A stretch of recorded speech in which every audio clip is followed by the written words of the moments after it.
Hello student, তোমরা যারা ক্যালকাটা ইউনিভার্সিটির আন্ডারে 5th সেমিস্টারের ছাত্রছাত্রী আছো এবং তোমাদের রাষ্ট্রবিজ্ঞান সাবজেক্টে অনার্স আছে, তোমাদের জন্য আজকের ক্লাসটা খুবই গুরুত্বপূর্ণ।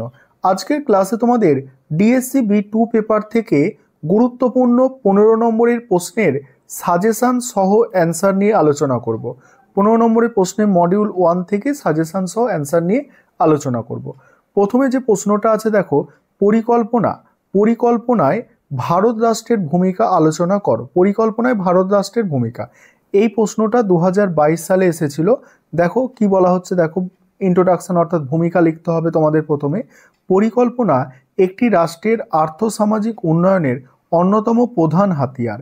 ভারত একটি বহুজাতিক, বহুধর্মীয় এবং বৈচিত্র্যময় দেশ হিসাবে স্বাধীনতার পর থেকে পরিকল্পনাকে রাষ্ট্র পরিচালনার মৌলিক উপাদান হিসাবে গ্রহণ করেছে। ভারতীয় সংবিধানে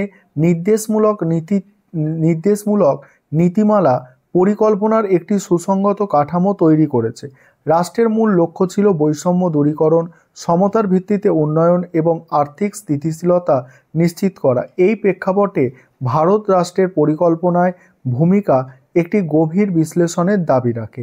তারপরে দেখো পরিকল্পনায় ভারতের ভূমিকা, দেখো আমি স্ক্রল করে যাচ্ছি, তোমরা তোমাদের সুবিধা মতো স্ক্রিনশট করে নাও, কারণ এতগুলো প্রশ্নের অ্যান্সার পড়তে গেলে একটা ভিডিও কিন্তু অনেক লং হয়ে যাবে। দেখো প্রথমত, দ্বিতীয়ত এইভাবে পয়েন্ট করা আছে, দ্বিতীয়ত দেখো এখানে তৃতীয়ত এইভাবে পয়েন্ট করা আছে। দেখো চতুর্থ পয়েন্ট, এটা চতুর্থ, পঞ্চমত 5 নম্বর পয়েন্ট। তারপরে দেখো এখানে কি বলা হচ্ছে, দেখো রাষ্ট্রের এই ভূমিকার মধ্যে কিছু সীমাবদ্ধতা আছে, যেমন পরিকল্পনা প্রায়ই বাস্তবায়নের ক্ষেত্রে দেরি হয় এবং অসঙ্গতিতে পরিপূর্ণ হয়। তারপর দুর্নীতি এবং প্রশাসনিক অদক্ষতার কারণে বিভিন্ন প্রকল্পের লক্ষ্য অর্জিত হয়নি, এইভাবে। তারপর উপসংহার লিখতে হবে, লাস্টে উপসংহার আছে। আর দ্বিতীয় প্রশ্ন দেখো, পরের প্রশ্ন আছে, ভারতের কৃষি উন্নয়নে সবুজ বিপ্লবের ভূমিকা সম্পর্কে একটি টিকা লেখো। এই প্রশ্নটাও 2022 সালে তোমাদের এসেছিল। এই প্রশ্নের অ্যান্সারটা তোমরা দেখে নেবে। তার আগে একটা বিষয় তোমাদের বলার আছে, তোমাদের জন্য অনলাইন কোচিং ক্লাস চলছে। তোমরা চাইলে পেড ব্যাচে অ্যাডমিশন নিতে পারো বা স্টাডি মেটেরিয়াল পারচেস করতে পারো।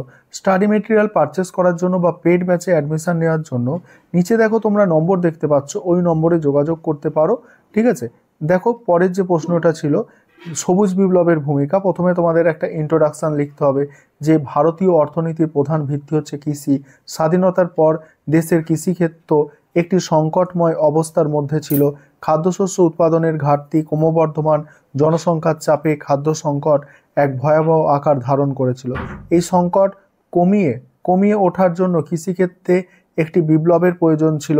1960-এর দশকের মাঝামাঝি সময় শুরু হওয়া সবুজ বিপ্লব এই প্রয়োজন পূরণ করে, ঠিক আছে। এইভাবে দেখো, এইভাবে আছে, ঠিক আছে। এই ডক্টর দেখো এস স্বামীনাথনের প্রচেষ্টায় এই বিপ্লবের সূচনা হয়। সবুজ বিপ্লবের মূল লক্ষ্য ছিল উচ্চ ফলনশীল বীজ, সেচ, সার, প্রযুক্তির ব্যবহার এবং কৃষি উৎপাদন বাড়ানো। এবার সবুজ বিপ্লবের ভূমিকা আছে, দেখতে পাচ্ছ সবুজ বিপ্লবের ভূমিকা। এইভাবে তোমাদের অ্যান্সারটা দেখো তৈরি করা আছে। ভূমিকায় প্রথমত, দ্বিতীয়ত এইভাবে পয়েন্ট করা আছে, দেখো দেখে নাও, প্রথমত, দ্বিতীয়ত, তৃতীয়ত, চতুর্থ, এইভাবে পয়েন্ট করা আছে।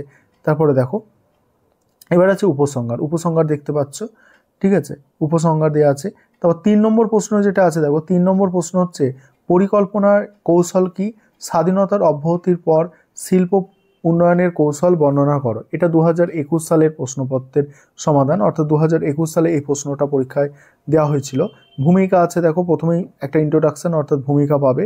তারপর দেখো কৌশল এবং এর গুরুত্ব, পরের পয়েন্ট। তারপরে স্বাধীনতার পর শিল্প উন্নয়নের প্রয়োজনীয়তা। নেক্সট হচ্ছে শিল্প উন্নয়নের কৌশল, এইভাবে দেখো শিল্প উন্নয়নের কৌশলের মধ্যে আছে, দেখো সমাজতান্ত্রিক অর্থনীতি প্রতিষ্ঠা, মিশ্র অর্থনীতির ব্যবস্থা, ভারী শিল্প প্রতিষ্ঠা, ক্ষুদ্র ও কুটির শিল্পের উন্নয়ন, এইভাবে পয়েন্টগুলো করা আছে।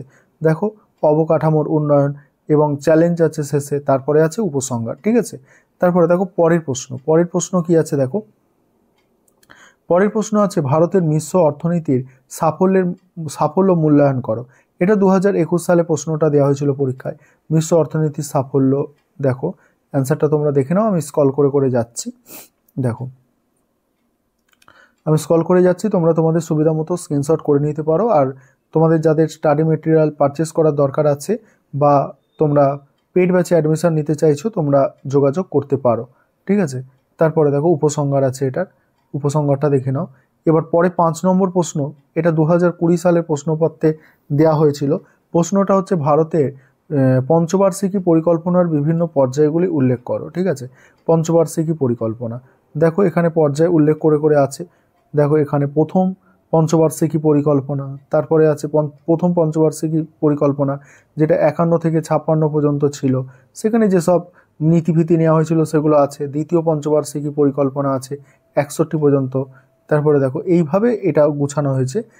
দেখো তৃতীয় পঞ্চবার্ষিকী পরিকল্পনা 66 পর্যন্ত, তারপরে চতুর্থ পঞ্চবার্ষিকী পরিকল্পনা, তারপরে দেখো পঞ্চম পঞ্চবার্ষিকী পরিকল্পনা, ষষ্ঠ পঞ্চবার্ষিকী পরিকল্পনা, সপ্তম আছে, তারপর অষ্টম পঞ্চবার্ষিকী পরিকল্পনা আছে, তারপর দেখো পঞ্চদশ পঞ্চবার্ষিকী পরিকল্পনা, তারপরে দেখো ভারতের পঞ্চবার্ষিকী পরিকল্পনা, এবার লাস্টে আছে উপসংহার, ঠিক আছে। তারপরে প্রশ্ন দেখো, পরে প্রশ্ন আছে 6 নম্বর প্রশ্ন, 2020 সালের প্রশ্ন। অর্থনৈতিক সংস্কার বলতে কী বোঝো? ভারতের অর্থনৈতিক সংস্কারের মূল উদ্দেশ্যগুলি আলোচনা করো। এভাবে দেখো অ্যান্সারটা সাজানো হয়েছে, তোমরা দেখে নাও, তোমাদের সুবিধা মতো তোমরা স্ক্রিনশট করে নিতে পারো। আর পেইড ব্যাচে অ্যাডমিশন নিতে চাইলে অবশ্যই তোমরা যোগাযোগ করবে বা স্টাডি মেটেরিয়াল পারচেস করার থাকলে যোগাযোগ করে নেবে। দেখো অ্যান্সারগুলো দেখে নাও, তোমরা তোমাদের সুবিধা মতো স্ক্রিনশট করে নাও। তোমাদের পুরো একটা মডিউলের অ্যান্সার কিন্তু আমি করিয়ে দিলাম, ঠিক আছে।